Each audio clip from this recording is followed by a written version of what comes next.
अपना गुण छोड़ता है, ना आग अपना गुण छोड़ता है, ना नाग अपना गुण छोड़ता है।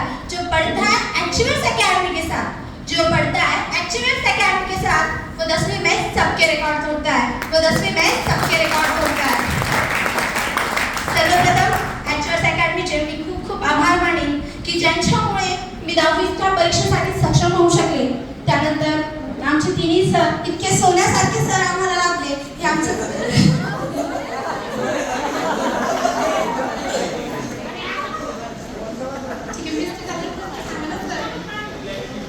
इतके सोन्यासारखे सर आम्हाला लाभले हे आमचं भाग्यच म्हणावं। पहिले सांगायचं झालं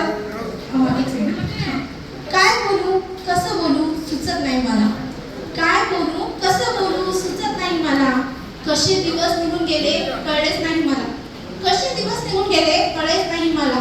आज इथून जाताना उदास उदास वाटतंय, पुढील जीवन कसं असेल काहून मनात दाटतंय। आज इथून जाताना उदास उदास वाटतंय, पुढील जीवन कसं असेल काहून मनात दाटतंय। उद्यापासून ॲक्चुअल्स अकॅडमी नाही, येणं नाही, सकाळी उठणं नाही, शिक्षकांचं ओरडणं नाही, सगळं आठवत आहे मला। शिक्षकांची भीती, मित्रमैत्रिणींची मस्ती, डब्बा खाण्याच्या मस्ती, हे सगळं आठवत आहे मला।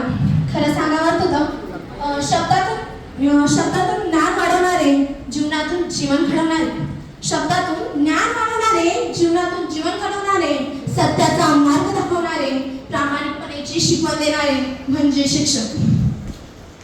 सगळ्यात अगोदर मला बोलावंसं वाटेल ते म्हणजे गोलक सर। गोलक सरांनी काय बोला, सरांचं शिकवणं इतकं छान आहे की त्याला काहीच बोललं जाऊ शकत नाही।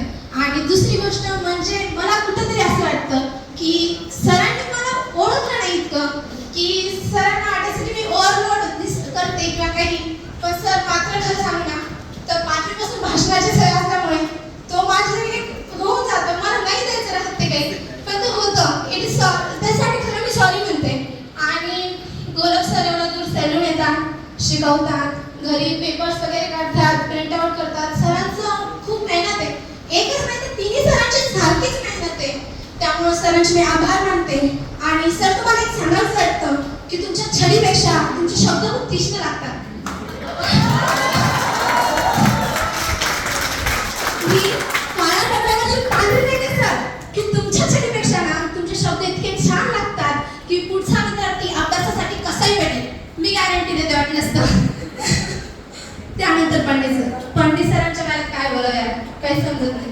पंडित सर म्हणजे ना एकदम मूल वातावरण म्हणावं लागेल, कारण सरांचं स्टार्टिंगचे 2 पेट जरी कडक झाले असते ना तरी तिसऱ्या पेट आम्हाला वाटायचं आता थोडं कन्व्हिन्स करायची चान्सेस आहे का, कन्व्हिन्स करावं लागेल बरं सरांना। आज जर थेरम टाकणे झाले तर सर हातावर जरी छान देत असले तरी एवढं वाटत नव्हतं। सरांचा प्रेम म्हणजे मस्त मजा मस्ती शिकवत जायचा।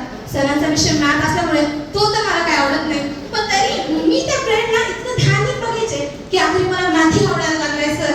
खरंच सरांचं शिकवणं खूप चांगलं आहे, सरांचा स्वभाव खूप चांगला आहे।